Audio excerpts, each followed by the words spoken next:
வணக்கம் நண்பர்களே. தமிழ் அரசியல் என்பது இலங்கை சுதந்திரம் அடைந்த காலம் முதலே பெரும்பாலும் உருட்டும் புரட்டுமாக பொய்கள் நிறைந்த ஒரு அரசியலாகத்தான் இருந்து வந்திருக்கின்றது. அதன் அடிப்படையில் நாங்கள் பல்வேறு இலங்கையில் நடந்த முக்கியமான விடயங்களை சீர்தூக்கி பார்க்கின்ற பொழுது அதை பல வகையிலும் வெளிப்படுவதை நான் பார்க்கின்றோம். குறிப்பாக அரசகர்ம மொழி சட்டமாக இருந்தால் என்ன, தரப்படுத்தலாக இருந்தால் என்ன, அதற்கு பிறகான சட்ட விடயங்களாக இருந்தால் என்ன, பல்வேறு அம்சங்களையும் தமிழ் மக்களுக்கு உண்மைகள் மறைக்கப்பட்டிருக்கின்றது. அந்த உண்மைகளை நோக்கி, அந்த பொய்களை நோக்கி நாங்கள் ஒரு புதிய வெளிச்சத்தை பாய்ச்சி அதன் உண்மைகளை வெளியில கொண்டு வருவதற்கு எடுக்கின்ற ஒரு சிறு முயற்சியாக இந்த உரையாடல் அமைகின்றது. அந்த வகையில் உங்களுக்கு கடந்த தேசம் திரையில் அறிமுகமான ராதா மனோகர் அவர்கள் எங்களோடு இணைந்து கொள்கின்றார். வணக்கம் ராதா மனோகர். வணக்கம். வணக்கம் ஜெயபால். என்னென்றால் நாங்கள் ஏற்கனவே பார்த்திருக்கிறோம் தமிழ் அரசியல்ல இருந்த இந்த பொய்களும் புரட்டுகளும். செல்வநாயகம் எவ்வாறு ஜிஜி பொன்னம்பலத்தை துரோகி ஆக்கினார், அவருக்கு பலியான அடுத்த நபர் துரையப்பா. அது எப்படி நடந்தது?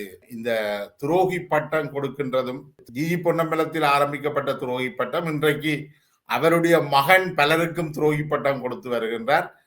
அதற்கு பின்னால் வந்த பிரபாகரன் பலருக்கும் அந்த பட்டத்தை கொடுத்து மரண தண்டனையும் வழங்கி இருக்கிறார். அதை ஆரம்பித்தது துரையப்பாவினுடைய படுகொலை. அது எப்படி நிகழ்ந்தது? அதனுடைய அரசியல் பின்னணி எப்படி சொல்லுங்கள். துரையப்பா அரசியல் வரலாறு இலங்கை எந்த தமிழ் அரசியல்வாதிகளை விட ஒரு வித்தியாசமான மனிதர்ன்ற வரலாறு. இலங்கை தமிழ் அரசியல்வாதிகள் நாங்கள் சந்திச்ச பேசுறாக்கள் எல்லாரும் மேடையில் அரசியல் மட்டும் பேசுவார்கள். அவர்கள் அரசியல் பேசுவது சாதாரண மக்களின் வாழ்வியலோட எவ்வளவு தூரம் தொடர்புடையதா இருக்குதுன்னு பார்த்தா தொடர்பு அநேகமா இல்லைன்னு சொல்ல வேண்டும். பெரிய அளவுல பெருசா தொடர்பு இல்லை. ஆங்காங்க சிலருக்கு வேலை எடுத்து கொடுத்திருப்பார்கள். அதெல்லாம் தொடர்பு பெரிய அளவுல சொல்ல முடியாது. நீங்கள் யோசிச்சு பாருங்க. ஒரு இளைஞனாக முனிசிபாலிட்டிக்குள்ள வாராரு. 58ஆம் ஆண்டு எம்எம்சியா வந்து அதுக்கு மேல எம்எம்சியா வந்துட்டாரு. 58ல டெபுட்டி மேயரா வந்து அப்புறம் மேயரா வந்துட்டாரு. 60ல மேயரா தான் இருக்காரு. அந்த 60ஆம் ஆண்டு தேர்தல்ல இருபெரும் கட்சிகள், தமிழ் காங்கிரஸ், தமிழரசு கட்சி, அதுவும் தமிழ் காங்கிரஸ் தலைவர் ஜிஜி பொன்னம்பலத்தின் தொகுதி யாழ்ப்பாண தொகுதி. அது மட்டுமில்ல இடதுசாரி கட்சியிலும் கூட அந்த காலத்துல மிக பலம் வாய்ந்திருந்திருக்கார்கள். அதாவது வெற்றி பெற்றது தொகையில் குறைவா இருந்தா கூட கம்யூனிஸ்ட் கட்சியும் லங்கா சமசமாஜ கட்சியும் கூட 2-3 தொகுதிகள்ல அவள் ஒற்றுமையா இருந்திருந்தா வெற்றியும் பெற்றிருப்பாரு. வாக்குகளை பிரித்துத்தான் அடுத்த ஆளுக்கு கொடுத்திருக்காரு. அப்படி அவர்களும் கொஞ்சம் பலம் வாய்ந்த கட்சியா இருந்துட்ட நேரத்துல ஒரு சுயேட்சை அங்கத்தவராக இந்த பாரிய பின்புலம் அவருக்கு இருக்கையில அவர் கொஞ்சம் வசதியா இருந்திருக்காரு. ஆனா அந்த தேர்தல்ல காசு செலவழிச்சு அப்படி பெரிய பலம் அவருக்கு இருக்கையில அவர் அந்த 1.5-2 வருஷம் எம்பியா இருந்ததும் மக்களோட பழகின விதத்திலையும் அவர் அந்த வாக்குகள் எடுத்து வெற்றி பெற்றுட்டார். 60ஆம் ஆண்டு மார்ச்ல நடந்த தேர்தல்ல. அதுல அந்த 60ஆம் ஆண்டு கவர்மெண்ட் கவர்ந்து 2வது எலெக்ஷன் நடந்த 3-4 மாதத்துக்குள்ள நடந்த ஜூலை, ஆகஸ்ட், ஞாபகம். அதுலயும் வெற்றி பெற்றாரு. அடுத்தடுத்து 2 தேர்தலையும் அவர் வெற்றி பெற்றார். வெற்றி பெற்று அதனால ஒரு விஷயம், தமிழ் அரசியல்வாதிகள் என்றாலே மாற்று அரசியல்வாதிகளோட சண்டை பிடிக்கிறது, அரசியல் ரீதியா கான்ஃபிளிக்ட். இதுதான் பாலிடிக்ஸ் என்று தமிழ் மக்களுக்கு இதுவரை காலம் காண்பிக்கப்பட்டிருக்கிறது. அது கட்சியா இருந்தாலும் சரி, இயக்கமா இருந்தாலும் மாற்று இயக்கத்தோட எங்களுக்கு பிரச்சனை, மாற்று கட்சியோட பிரச்சனை. ஆனா துரையப்பா என்பவர் இதற்கு நேர் எதிரான ஒரு அரசியல் பாதையை வகுத்திருக்கிறார். அவர் யாரோடையும் எதிர் அரசியலுக்கு போகல. அவர் எந்த கட்சியும் அரசியல் ரீதியான எதிர்ப்பு பார்க்கல. அவற்ற நோக்கம் எனக்கு தெரிஞ்ச, நான் துரையப்பாவோட நேரடியா பழகவும் இல்லை, ஒண்ணும் இல்லை. ஆனா அவற்ற வரலாறை படிச்சு பார்க்க தெரியுது. அவர் சில நோக்கத்தை வச்சு பயணிச்சிருக்கார், தெளிவாக பயணிச்சிருக்கார். தமிழ், அதாவது தான் பிரதிநிதித்துவப்படுத்துற மக்களுக்கு என்னென்ன விஷயங்கள் செய்ய வேணும்ன்றதை தேடி தேடி பார்த்திருக்காரு. அது பல விஷயங்கள், அதாவது அன்றாட வாழ்வியல், தொழில் ரீதியான விஷயம், கல்வி விஷயம், நூலகம், அதாவது வாழ்க்கை தரத்தை உயர்த்துவதற்குரிய விஷயங்களை அதை தன்னால செய்யறதுக்கு எந்த பக்கமும் அவர் பேச தயங்க இல்லை. தமிழரசு கட்சியோட உதாரணமா திருச்செல்லம் அமைச்சரா இருந்து இவரது முனிசிபாலிட்டியை டிசால்வ் பண்ணின மினிஸ்டர் ஜிஜி பொன்னம்பலம் 65ல வெற்றி பெற்று இவரை தோக்கடிச்சவர். ஆனா அதுக்கு பிறகு 2-3 திட்டங்கள் முதல்ல ஏற்கனவே தான் போட்ட திட்டங்கள் பாதியில நிற்கிறதா இந்த 2 பேரிடம் போய் நேர பேசி இருக்கிறாரு. அதாவது அந்த தண்ணீர் வாட்டர் டேங்க் ப்ராஜெக்ட் கொடுத்திருந்தானே, யாழ்ப்பாணத்தின் வாட்டர் டேங்க் ப்ராஜெக்ட், அது இவர் உட்காந்து ஏற இருந்த காலத்துல நமக்கு இங்க அந்த காணி வாங்கப்பட்ட ஒரு செய்தி இருக்குது. தண்ணீர் யாழ்ப்பாண குடிநீர் அதுல சில வட்டாரங்களுக்கு இன்னும் தண்ணி போகல, அப்ப அதுக்குரிய நிதி வேணும்னு திருச்செல்லத்திட்டையும் போய் கேட்டிருக்காரு, ஜிஜி பொன்னம்பலத்திட்டையும் கேட்டிருக்காரு. யாழ்ப்பாணம் எம்பி தானே.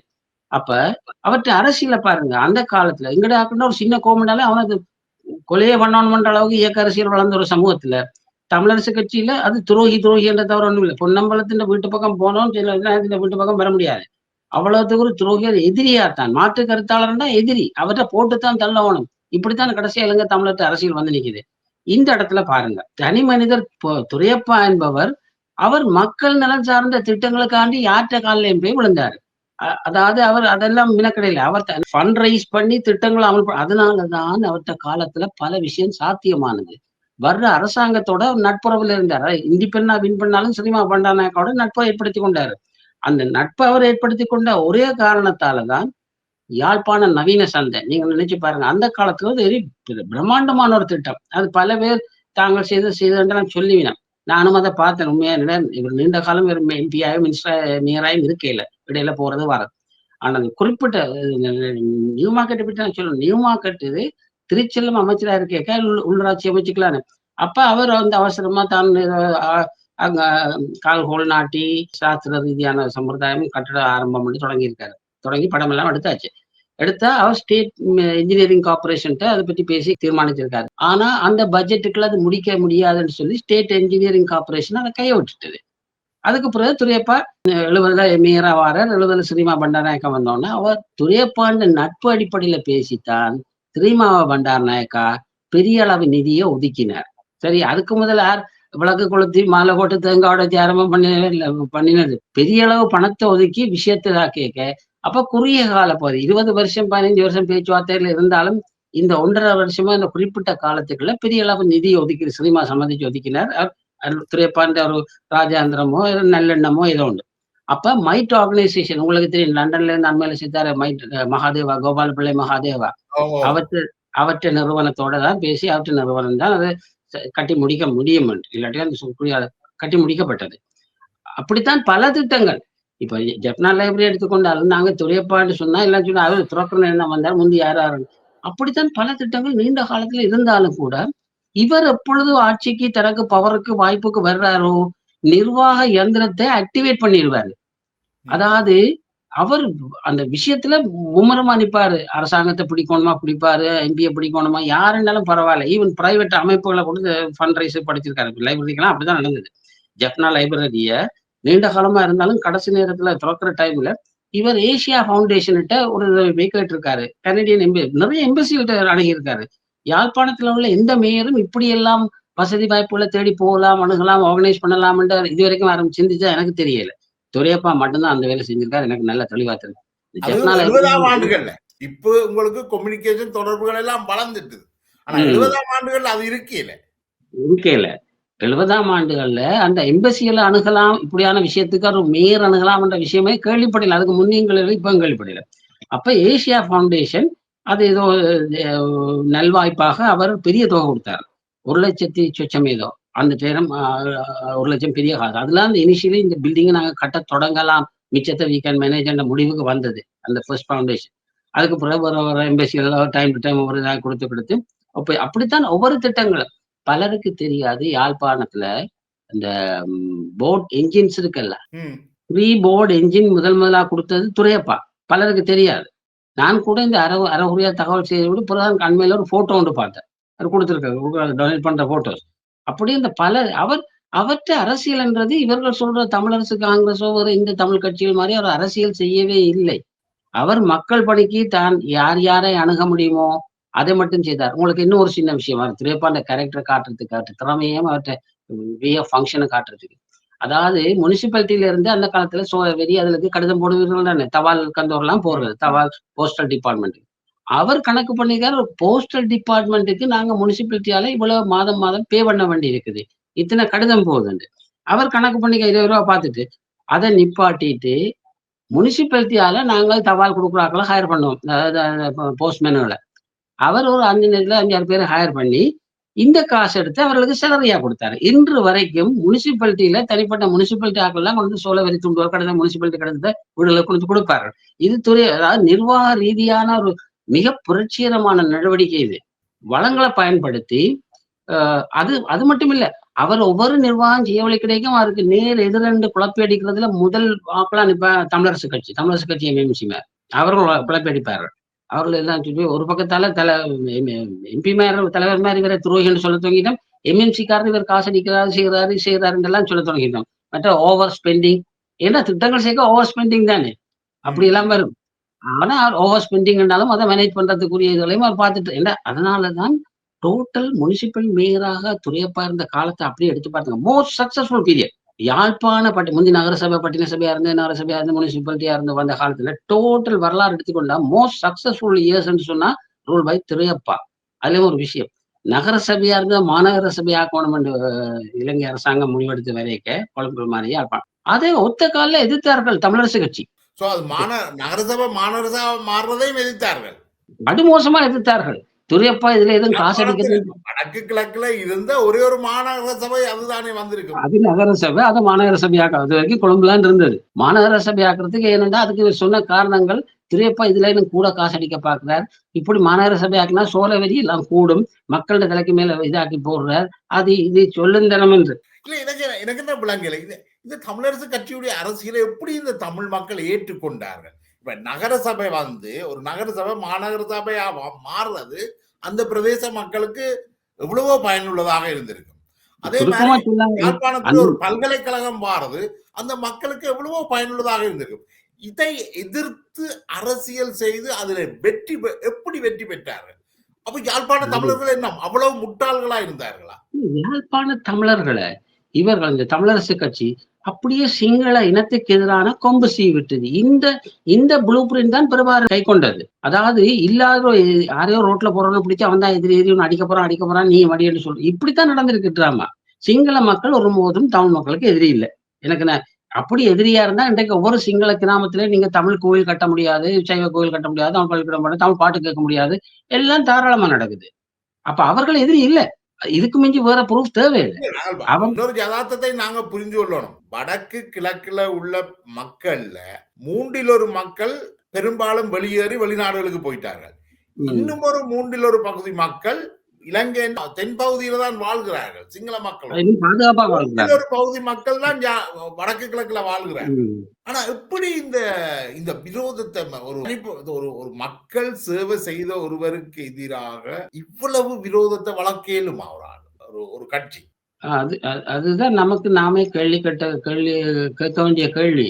இல்ல நாங்கள் யார்? அந்த கட்சி அந்த அந்த அந்த விரோதத்தை வளர்த்தது மட்டும் அவரை படுகொலை செய்யற அளவுக்கு போயிருக்கணும் தானே அது.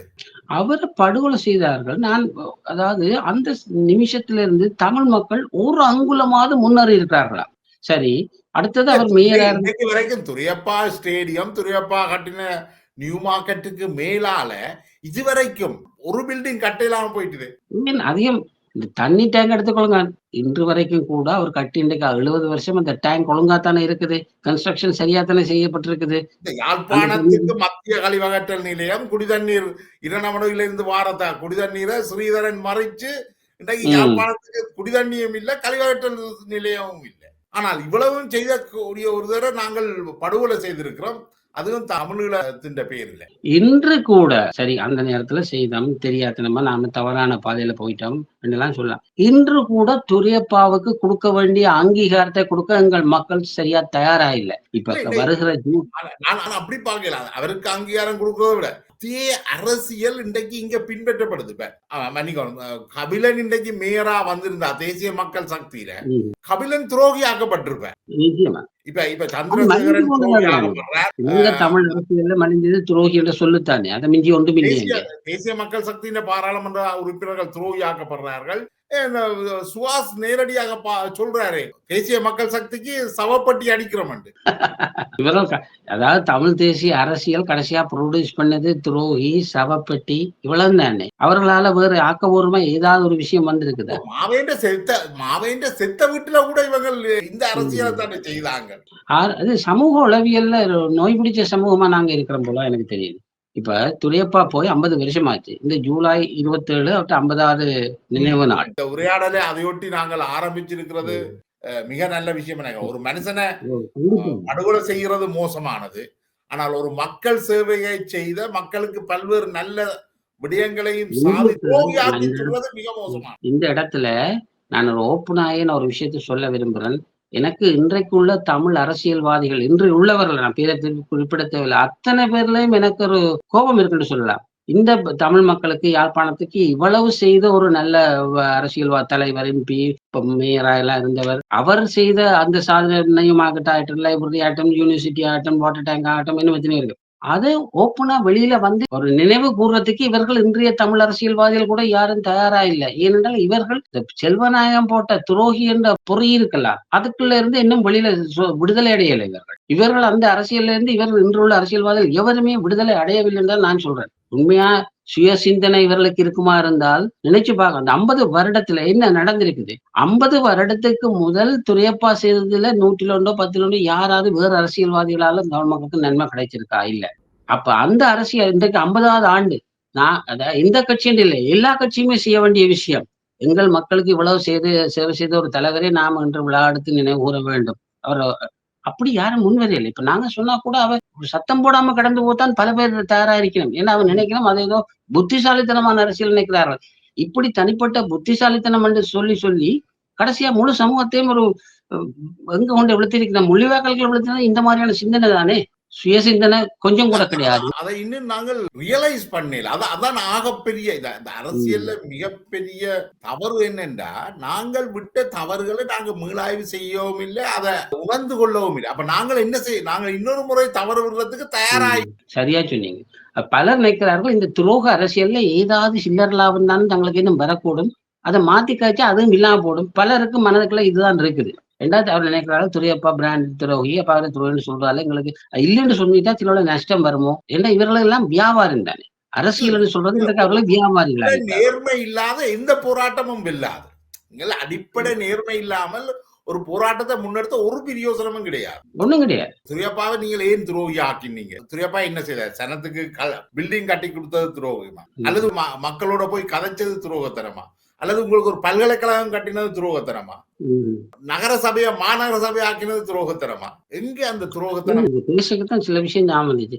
இந்த வாட்டர் ப்ராஜெக்ட் சிட்டிக்கு தண்ணி வர்றது அப்ப துரையப்பான்ற டைம்ல தான் ஒரு காணி வாங்கப்பட்டது. 7 பரப்போ 8 பரப்போ நிலாவரி ஏதோ அந்த படம். அதுக்கும் தமிழரசு கட்சிக்காரர் முனிசிபாலிட்டியில சண்டை. இப்ப எல்லாத்தையும் விட்டு காணி வாங்க வலிக்கணும். எல்லாத்தையும் கிணறு வட்டி தண்ணி வரத்தானே வேணும். அதாவது தமிழரசு கட்சி எம்எம்சி மாதிரி முனிசிபாலிட்டி செய்த அரசியல ஒவ்வொன்றா பார்த்தா அத்தனையுமே இது நாசமா போகணும் உருப்படக்கூடாது செய்த அரசியலா தான் தெரிஞ்சது. அதுதான் யுத்தம் முடிந்து 16 ஆண்டுகளாக இந்த உள்ளூராட்சி சபையை தமிழரசு கட்சியும் தமிழ் காங்கிரசும் தான் வச்சிருந்தது பெரும்பாலும். அவர்கள் இதுவரைக்குமே அபிவிருத்தி வாய் திறக்க. இன்றைக்கு தேசிய மக்கள் சக்தி வந்து அபிவிருத்தியை பற்றி கதைச்சதோ அன்றைக்குத்தான் இவர்களுக்கு இப்படி ஒரு சாமான் இருக்குன்றே தெரிய வந்தது. அரசியல் என்பது அடிப்படையில மக்கள் நலன் சார்ந்து சிந்திப்பதுதான். மக்கள் நலன் சார்ந்து இயங்குவது. இதுதான் அடிப்படையில் அரசியல். இந்த மக்கள் நலன் சார்ந்து என்ற விஷயமே தமிழ் அரசியல்ல கிடையாது. இவர் சிங்களவன், தமிழன்டா சிங்களம், அவ்வளவுதான் அரசியல். ஒரு விஷயத்தை இதுல நான் சொல்லணும். நான் ஆனந்த சங்கரி அவர்களை நேர்காண்டினான் ஒரு 10 ஆண்டுகளுக்கு முதல். அந்த நேர்காணல்ல ஆனந்த சங்கரி குறிப்பிட்டவர் உண்மையிலேயே அந்த துரையப்பாவுக்கு செய்தது மிகப்பெரிய அநியாயம். துரையப்பாவை படுகொலை செய்ய தூண்டியது தமிழரசு கட்சி. அது மிகப்பெரிய அநியாயம் என்றதை அவர் ஒத்துக்கொண்டிருந்தார். அது மிகப்பெரிய தவறு என்றதையும் ஒத்துக்கொண்டு. ஆனா இன்றைக்கு இருக்கிற தமிழரசு கட்சி அதை பற்றி மௌனமாகத்தான் இருக்கு. துரையப்பாவை அந்த நேரம் கொலை செய்தது வேற. துரோகின்னு சொன்னது அரசியல்ல இருந்து அவரை அப்புறப்படுத்தணும். ஏனென்றால் அவர்கள் எல்லா தொகுதி வென்றாலும் யாழ்ப்பாணம் தமிழற்ற தலைநகரத்தின் பெரிய முனிசிபாலிட்டியில இவர் பெருசா ஜொலிச்சு கொண்டிருக்கிறாரே. ஒரே நேரத்துல மேயராயும் வந்துட்டாரு, எம்பியாயும் வந்துட்டாரு, திருப்பியும் எம்பியா வராரு, திருப்பியும் ஃபியூச்சர்ல இருக்கு வயசு இருக்குது. அப்ப இன்னும் வேற ஒரு ஆளுமையா பெருசா தான் வரப்போறாரு.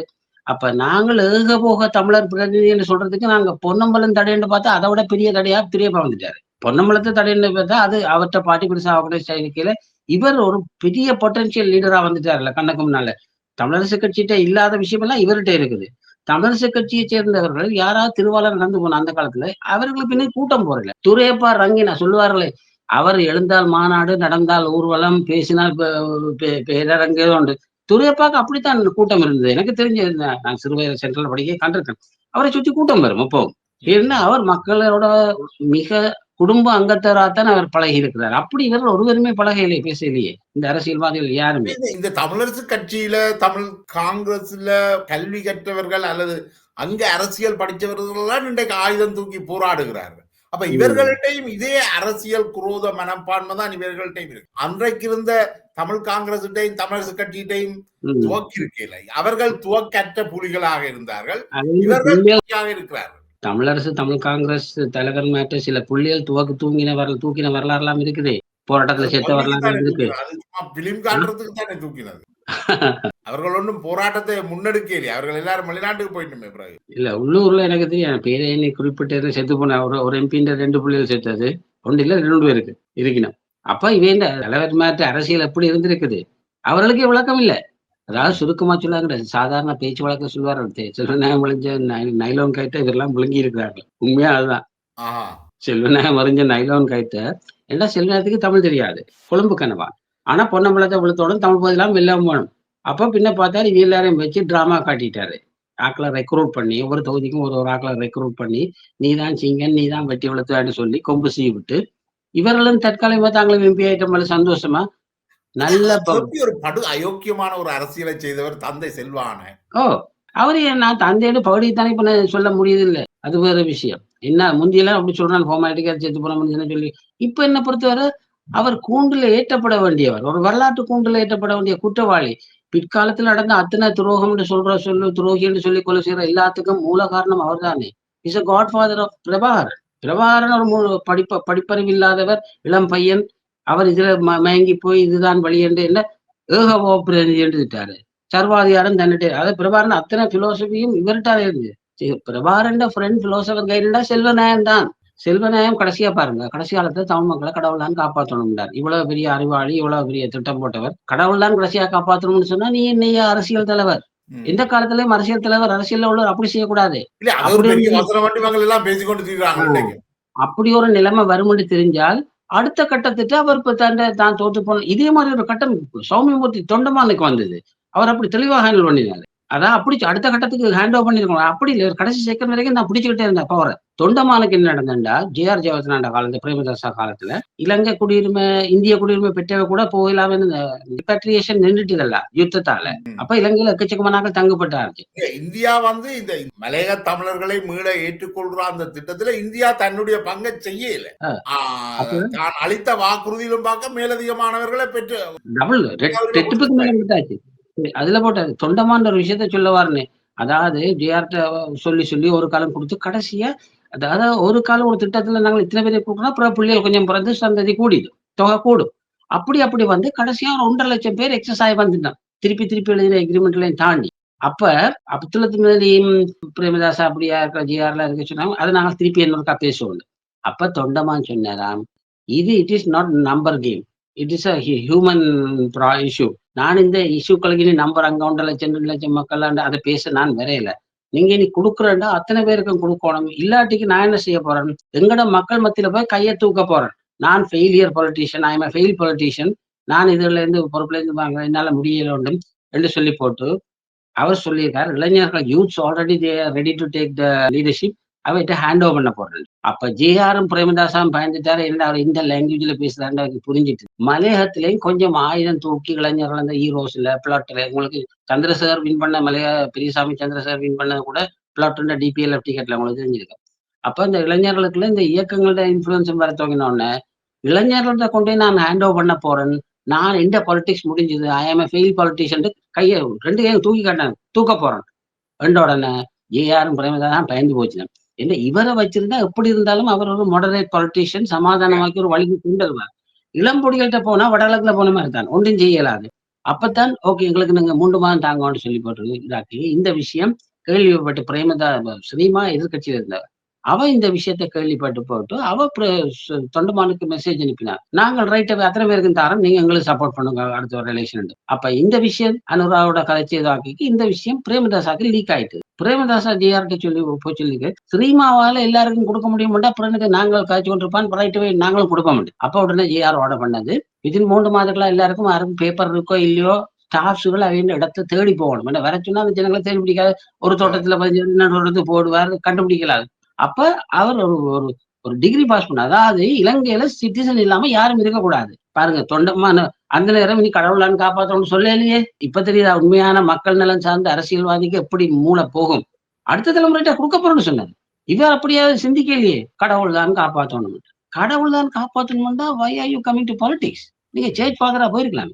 ஆனா அந்த தொண்டமான்ல ஒரு குற்றச்சாட்டு வைக்கப்படுதானே. இப்ப மலையக மக்கள் இவ்வளவு கீழ்நிலையில இருக்கிறது. கிட்டத்தட்ட இரண்டாந்தர பிரஜைகளாக இருக்கிறதுக்கு இலங்கை தொழிலாளர் காங்கிரஸ் முக்கியமான காரணம் என்று சொல்லப்படுது.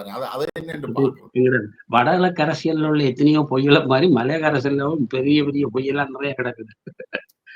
தொண்டமான் அரசியலுக்கு வர விரும்பி வரையில முதல் அடிப்படையில அவர், அதாவது தொண்டமான் 30ஆம் ஆண்டு 35ஆம் ஆண்டு தொண்டமான் தகப்பனே கருப்பையா இலங்கைன்ற 4வது பெரிய எஸ்டேட் ஓனர் தோட்டத்துக்கு விவண்டன் எஸ்டேட் ஓனர். அப்ப அந்த நேரத்துல அந்த நேரு வாக்குல வந்தான இலங்கை இந்திய காங்கிரஸ கடைசியா கோஆர்டினேட் பண்ணினது. ஒருத்தர் சண்டை பிடிச்சுட்டு இருந்த ஊருப்பட்ட அமைப்புகள். அப்ப நேரு அவன் சொன்னி எப்படி சண்டை பிடிச்சு பிரியோசனம் பண்ணீங்க இல்லைன்னு ஒரு அமைப்புக்குள்ள வாங்க உண்டு. அவர் களைச்சு போய் ஒரு நைட் என்ன சொன்னாரு, நான் படுக்க போறேன்னு உங்களை சண்டையை பார்க்கலாது, அதாவது மார்னிங் என்ன எழுப்ப வேண்டாம், இடையில ஏதாவது நீங்க கன்க்ளூஷனுக்கு ஒற்றுமைக்கு வந்தா எனி டைம் என்ன எழுப்புங்க, என்னடா கொஞ்சம் விட்டா நீங்க அப்புறம் திருப்பி சண்டை பிடிக்க தூங்கிடுங்க. அப்ப இவ கடைசியா சண்டை பிடிச்சுக்கிட்டு 1 மணிக்கு முடிவு வந்திருந்தான். வந்து எழுப்பினோடனே எக்ரிமெண்ட் எல்லாம் சைன் பண்ணி ஒரு அமைப்பா வந்தது. சரியோ, அப்ப அவர் முதல் மாநாடு கூட்டத்தை நடத்த ஒருத்தர்கிட்டையும் காசு இருக்கே, அந்த மலைய தலைவர் மேல யார்கிட்டையும். அப்ப தொண்டமான் இளைஞனாக தகப்பனுக்கு விருப்பம் இல்லை இந்த அரசியல போறாங்க, ரகசியமா வந்து கலந்துள்ளைக்க இவ தொண்டமான பிடிச்சது. நீங்க மனம் வச்சாதான் செய்யலாம். பின்ன அவர் செய்தார். அதுக்கு புறமா பார்த்துச்சுன்னா அமைப்பு நடத்த காசு வேணுமே, இவர்கிட்ட காசு இருந்துச்சு. அப்ப நீங்களே நடத்த முடியும். அப்படித்தான் தொண்டமான் இதுக்குள்ள என்டர் பண்ணார். அவங்க சொல்லலாம் தொண்டமான் ஜனங்கள்ட்ட காசு அடிச்சு, தொண்டமான் எனக்கு நல்லா தெளிவா பார்த்தீங்கன்னா தொண்டமான் ஊர் காசு அடிச்சு பணக்காரனா இல்ல. ஆரம்பம் தொண்டமான்ல நிறைய அலிகேஷன்ஸ் இருக்குது. சமூகத்தி தொண்டமான் அந்த மக்களை 52ஆம் ஆண்டு நான் சொன்னது அந்த தொடர் போராட்டம் strike failure Indian government intervene பண்ணோம்னா அவர் புரிஞ்சு கொண்டது இந்த பாதை சரி வராது. அதாவது இடதுசாரி பாதை. இலங்கை மக்களை சிங்கள மக்களை த்ரெட்டன் பண்ணி நாங்கள் ஒரு நாளும் வாழ முடியாது. அதுக்கு பிறகு யூ டர்ன் அடிச்சு இந்த மக்களை இலங்கை அரசாங்கத்தோட எந்த ஆட்சி வந்தாலும் நாம சமாதானமா சேர்ந்து அந்த மக்களோட நம்பிக்கை கான்பிடன்ஸ் லெவல் பில்ட் பண்ணாம ஒன்றுமே சரி வராது. அந்த நிமிஷத்துல இருந்து தொண்டமான் வர்ற ஆட்சியா பண்டார் நாயக்காவோ ஸ்ரீமாவோ டட்லியோ இல்ல ஜிஆரோ எல்லாரோடையும் டைம் டு டைம் ஒப்பந்தம். அப்ப கொஞ்சம் ஓட்டு ஏற்கனவே இருந்தானே மலைய மக்கள் 2.5 லட்சம் 1 லட்சம் ஓட்டு, அதை வச்சு பார்கெயின் பண்ணி ஒரு கட்டமா சேர்ந்தார். ஒரு கட்டத்துல ஜிஆர் செகண்ட் எலெக்ஷன்ல என்னத்துலயா சிட்டிசன் ரைட் கொடுக்காட்டிக்கும் பரவாயில்ல, டெம்பரரியா ஓட்டிங் ரைட் கொடுங்க, அதெல்லாம் கொஞ்சம் யூனிக்கான விஷயம். குடியுரிமை இல்லாதவருக்கு வாக்குரிமை. ஆனா ஜிஆர் அதை சமளிச்சு கொடுத்தாரு. நான் அது வரைக்கும் அவைக்கு சந்தேகம் வந்து இந்த ஓட் பிளாக் அப்படியே இடதுசாரிகளுக்கு தான் போடும். யூஎன்பிக்கு அதான் பெர்மனன்ட் பெயர், இது தங்களுக்கு ஹாஸ்டைல் ஓட்டர்ஸ். அப்ப இவர் அதை நம்பிக்கையை வர பண்ணினார். அடுத்தடுத்த வந்த தேர்தலில் நான் மக்கள் அப்படித்தான் ஸ்ரீமாவோடய ஒரு அண்டர்ஸ்டாண்டிங் போயிருக்கிறார். ஸ்ரீமாவும் அவர் ஒரு அப்பாயின்மெண்ட் எம்பியா வச்சிருந்தது. அவர் மாறி வார அரசாங்கங்களோட பேச்சுவார்த்தை பண்ணி மற்ற போராட்டங்களை செய்திருக்கிறார். ஆனா இலங்கையின் எக்கனமியை டேமேஜ் பண்ணாத மாதிரி ஒரு வகையான ப்ரெஷர். அது பெரிய வரலாறு, தொண்டமான் வரலாறு பெருசு. அப்படி செய்து கடைசியில பாருங்க எல்லாருக்கும் சிட்டிசன்ஷிப் எடுத்துட்டார். டபுள் 3.25 லட்சம் பேருக்கு தான் இலங்கை பிரஜாருக்கும் கொடுக்க வேணும். ஆனா கடைசியா கொடுத்து 8-9 லட்சம் யாருக்குமே தெரியாது. அன்லிமிட்டடா போச்சு. இந்தியா 5.25 லட்சத்தை கொடுக்கணும், இன்றைக்கு 5 லட்சத்தை தாண்டையில. அதுலயும் பல பேர் இந்திய வம்சாவளி இலங்கை பிரஜாருமை கிடைச்சு புற கலவரத்தால இந்தியாவுக்கு வந்தவர். யோசிச்சு பாருங்க, ஏற்கனவே இந்திய வம்சாவளி. ஆனா அந்த தொண்டமான் காலத்துல இலங்கை பிரஜாருமை கிடைச்சிட்டு ஆனாலும் வாழ முடியாது இந்தியாவுக்கு வந்தவர். அப்படி பார்த்தாலும் விஷயங்கள்ல எல்லாம் தொண்டமான் இன்னும் கொஞ்சம் செய்திருக்கலாமோ தொண்டமானுக்கு தொண்டமான் இருந்த காலப்பகுதி முழுக்க வார் நடந்த காலப்பகுதியில சமான காலத்துக்கு இருக்கே இல்லையா வார் டைம்ல அவற்றை 89-90 அவர் சிட்டிசன்ஷிப் எல்லாருக்கும் எடுத்து கொடுத்துட்டார். பிறகு அந்த மினிஸ்ட்ரி எடுத்தது கூட எத்தனையோ மினிஸ்ட்ரினா எடுத்தது டேரி இது. ஏனென்றால் அதுல அவர் நல்லா செய்திருக்கார். மலையகத்துல முழுக்க மாடுகளை இம்போர்ட் பண்ணிக்கிண்டி அவர் அதுல முழு கவனமா இருந்திருக்காரு. தொண்டமான் அரசியல நான் சரியான அரசியலா தான் எனக்கு தெரியுது. அந்த மக்களை ஒரு குடியுரிமையும் இல்ல ஒன்றும் இல்லாத மக்கள் இன்றைக்கு சரியான பொசிஷன்ல கொண்டு வந்து விட்டுட்டார். அவற்ற காலத்திலேயே நிறைய படிப்புல படிச்சு வந்திருந்தாங்க. மற்றது தொண்டமான் இன்னொரு விஷயத்துல பாருங்க, ஈத்தோகான்றது மிக பலம் வாய்ந்த ஒரு அமைப்பா அந்த நேரத்தில் மற்ற அமைப்புகளை தெரிந்தாலும் ஈத்தோகா தான் ஒரு அன்அபிஷியல் கவர்மெண்ட் மாதிரி. ஏனென்றால் தோட்ட நிர்வாகத்துக்குள்ள இலங்கை அரசாங்கம் உள்ளுக்கு போகலாது. தோட்ட நிர்வாகங்களுக்குள்ள தோட்டங்களுக்குள்ள இந்த தோட்டங்களுக்குலாம் அந்த குடியிருப்புகள் இருக்கு, அதுக்குள்ளதான் அவைக்கு பவர் இருக்கு. தோட்ட நிர்வாகத்துக்கு சரியான அதிகாரம் பவர் இருக்குது. ஒரு ஆகப்பெரிய இடம் தான் போலீஸ் என்டர் பண்ணலாம். சாதாரண சிவில் நடைமுறை இருக்குல்ல, இப்போ ஒரு வீட்டுல முன்னுக்கு கான் பிரச்சனை அதுண்டா கூட தோட்ட அதிகாரிகள்ன்றது கம்பெனி தானே. அப்ப கவர்மெண்ட்டுக்கு தே ஆர் நாட் ஆன்சரபிள். அரசாங்கத்துக்கு போக சொல்ல அவசியமாக இருக்கல. அப்ப யாராவது ஒரு ஆளுக்கு பயப்படாம எப்படி இருக்க முடியும் அந்த மக்களுக்கு அனாதரவான. அந்த நேரத்துல தொண்டமான்ட பலம் வாய்ந்த ஒரு தொழிற்சங்கத்தை வச்சிருந்ததால தொண்டமானுக்கு இந்த தோட்ட நிர்வாகங்கள் வாய்ந்தது. தொண்டமான்ட்ட எல்லா விதமான ப்ரெஷர் குரூப்ஸும் இருந்துச்சு, சட்ட ரீதியா இருந்துச்சு. தோட்ட நிர்வாகம் சண்டித்தனத்துக்கு சண்டித்தனம் காட்டுறதும் இருந்துச்சு. அப்ப தோட்ட மக்களுக்கு தங்களுக்கு ஒரு அரசாங்கம் இருக்குது. அது ஈத்தோகா. இது நான் சொல்ல சமூகத்தி தொண்டமான் காலத்துல. உங்களுக்கு ம். உதாரணத்துக்கு ஒரு கேஸ சொல்றேன். இந்த கேஸ சொன்னா உங்களுக்கு விளங்கும் விஷயம். ஒரு மர்டர் கேஸ் ஒண்ணு நடந்தது தோட்டத்துல. மர்டர் கேஸ் நடந்து 8 பேருக்கு தூக்கு தண்டனை விதிக்கப்பட்டு போச்சு. அப்ப அவர்கள் இருந்தது வேற தொழிற்சங்கம் ஈத்தோக்கால இல்ல அந்த தொழிலாளர். அவ கைவிட்டு இருந்தான். எங்களால பேசல. அதுக்கெல்லாம் பெரிய காசு வேணும். அப்ப இது கடைசியா தொண்டமான்ட கால்ல வந்து விழுந்திருக்கு இந்த 8 குடும்பங்கள். தூக்கு தண்டனை விதிச்ச 8 பேர், 8 குடும்பம். தொண்டமான் விழுந்து தொண்டமான் மேல கேஸ் எல்லாம் கேட்டு பார்த்தோன்னே, தொண்டமானுக்கு விளங்கிச்சு ரியல் இன்னசென்ஸ் என்று. என்ற தோட்ட நிர்வாகங்கள் தாங்கள் நிச்சயப்படியெல்லாம் முடிவெடுக்கிறாங்க. நீதி எதுவும் இல்லத்தானே எல்லாம் குளோஸ்ட் டோர் மாரி தானே தோட்டங்கள்.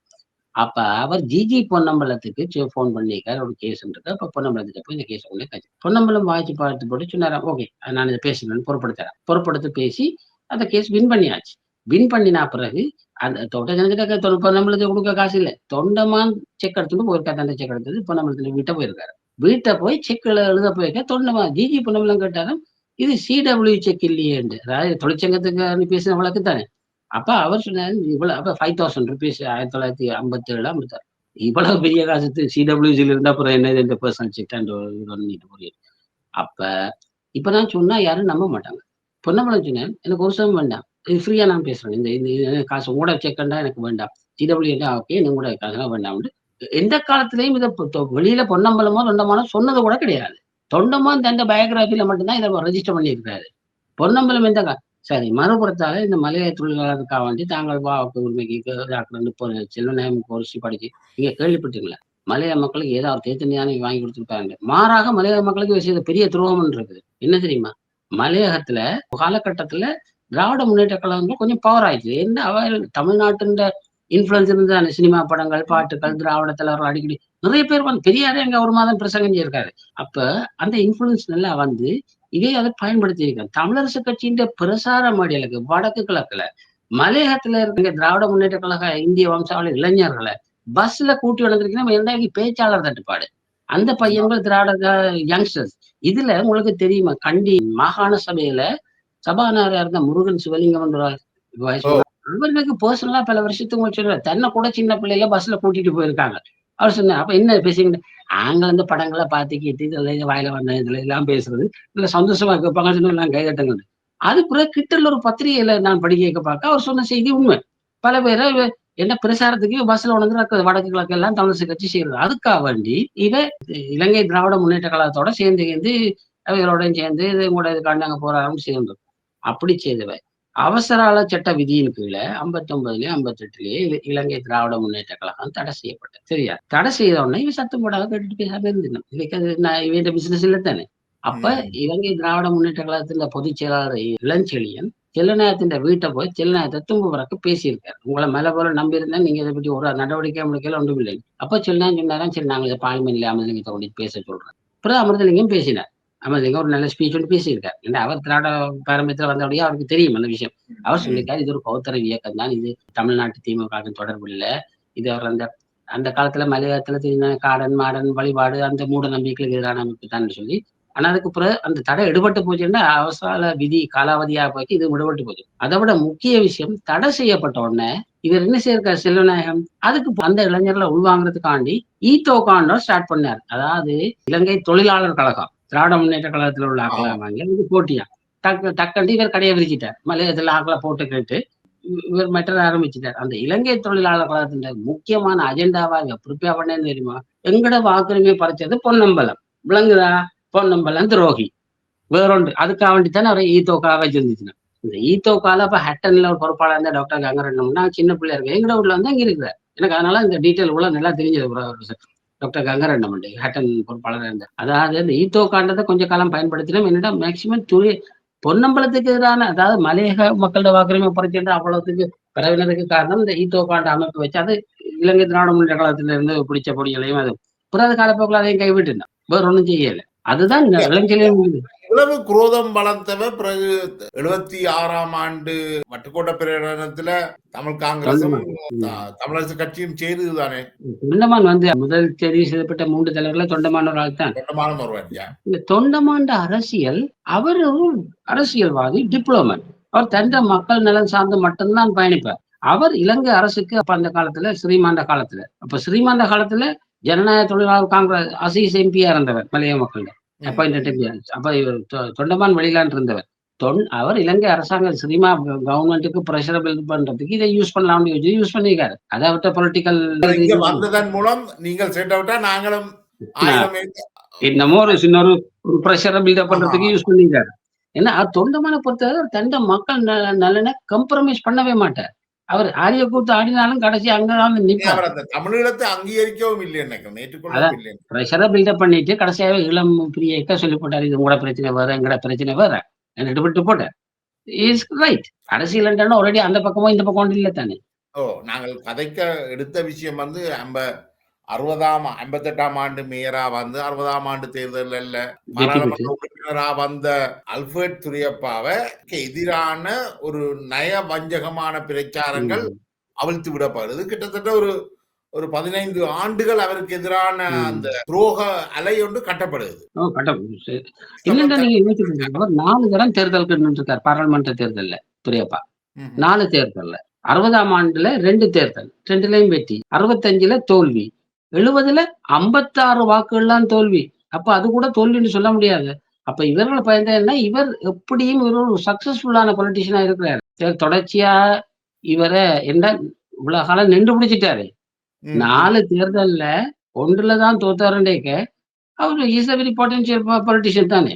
அவர எலிமினேட் பண்ணத்தான் பண்ண முடியும். முடிவு பண்ணியிருந்தோம். இதே என்னண்டு இந்த தமிழீழ விடுதலை இயக்கங்கள் அப்படியே அத உள்வாங்கிச்சு. தமிழரசு கட்சியுடைய இல்ல இவர்களுக்கு அவர்கள் வெளிப்பார்வை ஒண்ணும் இருக்கு பயன்படுத்தினாங்க. இல்லையா? அவர்கள் உண்மையில 70ஆம் ஆண்டு தேர்தல் இருக்குல்ல, எல்லாரும் தோத்து போச்சு. நம்ம வெற்றி பெற்றவர் கூட ஒரு சின்ன சின்ன மெஜாரிட்டில காங்கிரஸும் சரி, தமிழரும் சரி வெற்றி அந்த தேர்தல்ல அதுல 50-50 அமலிங்கமும் தோக்குறார், நாகநாதன் தோக்குறார், ராசமாணிக்கம் தோக்குறார், மருதி தோக்குறார், பொன்னம்பலமும் தோக்குறார். பொன்னம்பலம் தோக்குறார். அதாவது அந்த தேர்தல்ல ஒரு செய்தி கிளியர். தமிழரசுக்கும் காங்கிரஸுக்கும் பெரிய வித்தியாசம் இல்ல. அவை ஈக்குவல் ஆயிட்டோம். ஏனென்றா காங்கிரஸ்ல போட்ட அதே குற்றச்சாட்டு மந்திரி ஆயிட்டாருன்னுட்டு இவரும் மந்திரி ஆயிட்டார். சோ மக்களுக்கு அது ஈக்குவல் ஆஹா. ஆயிட்டது. ஈக்குவல் பண்ணப்பட்டு போச்சு. ஆனா ஈக்குவல் பண்ணப்பட்டதால 2 கட்சியிலும் உள்ள பாரம்பரிய பெரியாக்கள் தோத்து போச்சு. அந்த பெரியாக்களுக்கு தான் அப்செட்டா போச்சு. அப்ப அடுத்த கட்டமாக வழமை போல இவன் எஸ்எல்பி, ENPயோட பார்கெயின் அரசியல் நடத்தினது தானே தமிழரசு கட்சி. 10, ம், 12 ம். பேரை வச்சுக்கிட்டு நாங்கள் இல்லாம நீங்க ஆட்சி அமைக்கலாம். நாங்கள் இல்லாம நீங்க ஆட்சி அமைக்கலாம். அந்த கேம் தான் இவ பவர் பாலிடிக்ஸ் இருந்தது. 70ஆம் ஆண்டு செல்லுடைய 2/3 மெஜாரிட்டில சினிமா வந்துட்டார். இவர் 2 இயர்ஸ் செல்வநாயகன் கடிதத்துக்கு மேல கடிதம் எழுதுறார் சினிமாட்ட. உங்கள பேச்சுவார்த்தைக்கு எங்களை அழையுங்கள். நாங்கள் அதை பற்றி பேசுவோம். அடுத்த கட்ட பேசுவோம்ல. சினிமாவுக்கு பதிலே ஒரு லெக்லேஜ் வந்து ஓட்டுரும். தெரியும். ம். இவருக்கு அது பெரிய ஷாக்கிங். தங்கள யூ ஆர் நோபடி. 2 வருஷம் அதுதான் ரிசைன் பண்ணியும் பாத்துச்சுனா. ரெஃபரண்டம் இதெல்லாம் செல்வநாயகன் தனியா ரிசைன் பண்ணார்ல தொகுதியில. அதுக்கு அவ உடனே எலெக்ஷன் வைக்கிற கொஞ்ச நாளைக்கு நீ தனி எதுவும் காண வேண்டாம். அப்பதான் கடைசியா பாத்துச்சு இந்த அரசு இதுவரைக்கும் நாங்கள் வந்த இந்த பவர் போச்சுது. இனி கொஞ்சம் பெரிய பவர் காட்டணும்ன்ட்டு தான் இந்த வட்டுக்கோட்டை தீர்மானம். அது கூட செய்தது சுயாட்சி கழகத்தை பார்த்து. சுயாட்சி கழகம் 70ஆம் ஆண்டு தேர்தல்ல 4 தொகுதியை ஏதோ கேட்டாக்கம் நல்லூர் தொகுதியில 1500 ஓட்டு எடுத்துச்சுனா. அதுல நாகநாதன் வென்றது 400 ஓட்டால. அப்ப சுயாட்சி கழகத்தால 4ஆம் தோல்வி. மத்த பக்கத்தால அமிர்தலிங்கம் தோத்தது வட்டுக்கோட்டை கங்கால ஊராத்துல கிட்டத்தானே. ஓ! அதுவும் நவரத்ன இன்ஃப்ளூயன்ஸ்ல அவரு 400, 500 தோத்தது. அப்ப சுயாட்சி களத்துக்கு பின்னுக்கு போன கிரவுட் எப்படின்னு சொன்னா, அந்த நேரம் வாக்கு கிடையாது. ஏன்னா அந்த டைம் எனக்கு நல்லா தெரியும் அதுக்குள்ள. வாக்கு உரிமை வராத 17, 16, 15, 18 வயது, 19, 20 கிட்ட அந்த இளம் பட்டங்கள் நல்லா போயிட்டு. அத பார்த்து அமிர்தலிங்கமாக வேண்டினான். ஏன்னா இந்த கிரவுட் பூதாரமா வந்து எடுத்த வச்சுக்கு போன இடத்துல நானான விழுத்துற அளவுக்கு ட்ரீட் பண்ணி விட்டுட்டாருல்ல. அப்ப ம். அவரு பின்னுக்கு போற ஈவன் தமிழரசு கட்சியில உள்ள இளைஞர்களையும் இத சொல்ல பேச வலிக்கிட்டான். அப்பத்தான் நீங்க பார்த்துட்டு தாங்களும் இளம் தனிநாடுதான்னு சொல்லி இதாக்கினான். அப்ப சொல்லேக்கவே மனப்பூர்வமாக பொழுதுபோக்கு அரசியல் புறலாம் முடியல நாங்க கட்டுப்பாட்டுக்கு கொண்டுரலாம். அப்படித்தான் இருக்கணும். ம். ஒரு ம். என்ன என்ன பொறுத்த ஒருபோதும் உண்மையான எண்ணம் இந்த காலத்திலும் இல்ல. உண்மையான எண்ணம் இருந்தா கொழும்பு பக்கத்துல உள்ள சொத்துக்கள அப்பவே வித்துக்கிட்டு செட்டில் பண்ணிருப்பீங்க ஊருக்கு. சரி. இப்ப இந்த துரியப்பா படுகொலை செய்த அந்த காலகட்டத்துல நீங்க அங்க இருக்கிறீங்க. ஓ! ஓ! 70 கொழும்புல இருக்கேன். அப்ப அந்த படுகொலைக்கு எதிரான ஒரு அலையுண்டு அங்க வரையில்லையா? சீச்சீ! அப்ப என்னடா சனம் பயந்து வருது. அடுத்த சனத்துக்கு சனத்த உன்மத்தர்களாக்கி போட்டாங்க. இப்ப துரியப்பா பத்தி இப்ப எனக்கு இப்ப தெரிஞ்ச விஷயம்லாம் அப்ப தெரிய மாட்டேங்குது அடுத்த விஷயம். அதாவது இவர்கள் சரி. எல்லாரும் சேர்ந்து அதுவும் இந்த கூட்டணியா ஒன்று சேர்ந்தோனே இவருக்கு பெரிய பலம். காங்கிரஸ், காங்கிரஸ் எல்லாம் சேர்ந்து. இவர்கள் சொன்னா அங்க நோ அப்பீல். ம், ம், தந்தை ம். செல்வா சொன்னா கடவுள் சொன்ன மாரி. இப்படி மக்கள மாத்திட்டோம். இப்ப இந்த விடுதலை போராட்ட அமைப்புகள் இந்த தமிழரசு கட்சி, தமிழ் காங்கிரஸ ஃபாலோ பண்றது. இப்ப இப்ப கஜேந்திரகுமார் பொன்னம்பலம் கூட ஜிஜி பொன்னம்பலத்தின் அந்த அந்த பிரதிபலிப்பா இல்ல. அவர் அவர் செல்வநாயகத்தின் அதே இதைத்தான் பின்பற்ற மாதிரி தெரியுது. செல்வநாயகத்தின் அசல் வாரிசு கஜேந்திரகுமார் தான். நானும் தான் சொல்ல கஜேந்திரகுமார் பொன்னம்பலம்னு சொல்லி எனக்கு பிடிக்கிறீங்களே இருந்தா பொன்னம்பலத்தின் எந்த ஒரு அரசியல் கோட்பாடும் அவர்கிட்ட கிடையாது. சுருக்கமா சொல்லணும்னா பாட்டன்டா முருகேசன் பிள்ளை இருக்கிறார் தானே, தாய் வழி பாட்டன். கஜேந்திரகுமார் முருகேசன் பிள்ளைன்னு சொல்லலாம் அவர். முருகேசன் பிள்ளைக்கு தான் அவர் வாரிசு, பொன்னம்பலத்துக்கு அவர் வாரிசு இல்லை. பொன்னம்பலத்தின் அரசியலை அவர் முன்னெடுக்கல. ஏன்னா பொன்னம்பலத்தின் அரசியல் வந்து கிட்டத்தட்ட ஆளும் அரசாங்கத்தோட சேர்ந்து ஏதாவது சரியா சொல்ல போனா கிட்டத்தட்ட ஒரு துரையப்பாண்ட அந்த இணக்க அரசியல் தான் போயிருக்கு. ஆனா அவர் பொலிட்டீஷியனா நின்றுட்டார். துரையப்பா மக்கள் மத்தியில நின்றுட்டார். மக்கள் மத்தியில மக்கள் நலன் சார்ந்து இயங்க வேணும்ன்ற ஒரு கொள்கை மற்ற எந்த அரசியல்வாதியோட துரையப்பாட்டு இருந்திருக்கு. அன்றாட விஷயங்கள்ல மக்கள் அதாவது ஒரு சமூகத்தின் ஒவ்வொரு விஷயத்தையும் தேடி பிடிச்ச ஒரே ஒரு அரசியல்வாதியா என்ன பொறுத்தவரை பெரிய அரசியல்வாதியில துரையப்பா தான் சொல்லுவேன். இப்ப பொன்னம்பலம் சிங்கள மக்களோட ஒன்றா சேர்ந்து வட்டவீச மாநாடு கூடி நாமல் செட்டில் பண்ண முடியலாம் நினைச்சார். அதெல்லாம் நல்ல விஷயம். ஆனா மக்கள் இந்த விஷயங்கள்ல அவர் இந்த விஷயம் எனக்கு இன்னும் தெளிவில்லாமல் இருக்கேன்டா. ஜிஜி பொன்னம்பலம் வந்து மலைய மக்களுடைய வாக்குரிமையை பறிக்கிறதுக்கு வாக்களிச்சது ஒரு தவறான விஷயம் தானே. இல்ல வாக்குரிமை ஏற்கனவே பறி போயிட்டது. உண்மையான விஷயம் அதுதான். பிரிட்டன் இந்தியா எல்லாம் முடிவெடுத்து முடிஞ்சது. அது சாப்டர் க்ளோஸ். அப்ப கவர்மெண்ட் ஃபார்ம் பண்ணேக்க அடுத்த ஆப்ஷன் லெப்டிஸ்ட் கவர்மெண்ட் ஃபார்ம் பண்றாண்டா இந்தியாவோ பிரிட்டனோ அமெரிக்காவோ விட மாட்டாங்க. லெப்டிஸ்ட் கவர்மெண்ட் தான் ஃபார்ம் பண்ணணும். அப்ப இவரும் லெப்டிஸ்ட் பக்கம் தான் இருந்தாரு. ஒப்போசிஷன்லாம் ஜிஜி பொன்னம்பலம் இருந்தது. அவையில் ஒருத்தருக்கு ஒருத்தர் சண்டை பிடிச்சு குழி பறிச்சு கிழிச்சு அதாவது சொல்லுவாங்க தேறாத கேஸ் அப்படிதான் இருந்திருந்தால் பாராளுமன்றம் முடிவெடுத்து இத வாக்குரிமை பறிக்க இல்லையா? இல்ல இலங்கை பாராளுமன்றம் தான் முடிவெடுத்தது. அது ஈஸியா முடிச்சிட்டோம் என்னென்றால் நேரடியாக பிரிட்டனோ இந்தியாவோ தாண்டி ஏதான் இருக்கக்கூடாது. என்ன இலங்கை சவரன் கண்ட்ரி இண்டிபெண்டன்ட் கொடுத்துட்டோம். அப்ப the highest ruling body is Sri Lankan parliament சொல்லுவாங்க. பார்லிமெண்ட் சிந்திக்கணும். அப்படி இருக்க அந்த வாக்கு பிரச்சனை தானே அது. பிரச்சனை நான் சொல்ல மாட்டேன். என்ன பொறுத்தது என்னன்னு சொன்னால் அந்த கண்டெக்ஸ்ல பார்க்க இலங்கை ஒரு கம்யூனிசம் அந்த நேரத்துல கம்யூனிசம் இல்ல டிக்டேட்டர்ஷிப்புக்குள்ள போறோம். அந்த காலத்து பார்த்தாங்க டிக்டேட்டர்ஷிப் என்ன கம்யூனிசம் டிக்டேட்டர்ஷிப் வலதுசாரி என்றா டெமோக்ராட்டிக் கண்ட்ரி இதுதான் அந்த காலத்துல பொலிட்டிக்கல் அண்டர்ஸ்டாண்டிங். அப்ப டிக்டேட்டர்ஷிப்புக்குள்ள போகக்கூடாது போற டேஞ்சர் இருக்குது. போனா என்டையர் இந்தியா பகை பிரிட்டன் பகை அவங்க விட மாட்டாங்க. பகை எண்டையில அவ்வளவு போகவிட்டு இருக்க மாட்டாங்க. இதுக்கு சுருக்கமா சொன்னா அந்த காலத்து 48 45 பொன்னம்பலத்தின் வாக்கம் வந்து மலைய தமிழர்களுடைய உரிமையை பறிக்கிறன்றதை பார்க்க அங்கே ஒரு இடதுசாரி அதுதான் முக்கியமான விஷயம். கூடாது என்ற அடிப்படையில் தான் அந்த வாக்கு இலங்கை இடதுசாரி கம்யூனிஸ்ட் ஆட்சியா வரக்கூடாது, கம்யூனிஸ்டோட கைக்குள்ள போகக்கூடாது என்றதற்கு இந்தியா இலங்கை பிரிட்டன் எல்லாம் சேர்ந்து முடிவு பண்ணின விஷயம்தான். அதுல டிஎஸ்என்ஏக்கா ரொம்ப கவனமாக கட்டித்தனமாக அதனாலதான் அவருக்கு நல்ல செல்வாக்கு. பிரிட்டன்லயும் சரி இலங்கை யூஎன்பிக்கு எப்பவுமே பிரிட்டன்ல ஒரு பெரிய செல்ல பிள்ளை மாதிரி செல்வாக்கு. இந்த விக்டோரியா டேம் எல்லாம் ஃப்ரீயா கொடுத்தாங்க. அதாவது ஏனென்றால் அவை தங்களோட வேல்யூஸுக்குள்ள நின்று கொண்டுச்சுன்னா தங்களை இரிட்டேட் பண்ணாம. இப்ப நாங்கள் இந்த உரையாடலை ஒரு முடிவுக்கு கொண்டு வரண்டா. இப்ப தமிழ் மக்கள் மத்தியில ஒரு பெரிய பாரிய கேள்வி இருக்குது. துரையப்பா நல்லவரா கெட்டவரா? இப்ப நாங்கள் கதைச்ச இந்த புது வெளிச்சத்துல வச்சு பார்க்கக்குள்ள உண்மையிலேயே துரையப்பா ஒரு மக்கள் நாயகனா தான் இருந்திருக்கிறார். துரையப்பாவை நாம படிக்க வேணும். துரையப்பாண்ட அரசியல் அதாவது அவர் செய்த சாதனையில விடுவோம். அது ஒரு பக்கம். அவற்ற அரசியல் கொள்கை உதாரணமா சொல்ல போனா இப்ப தமிழ்நாட்டுல நம்ம சொல்றோம் சுயமரியாதை கோட்பாடு.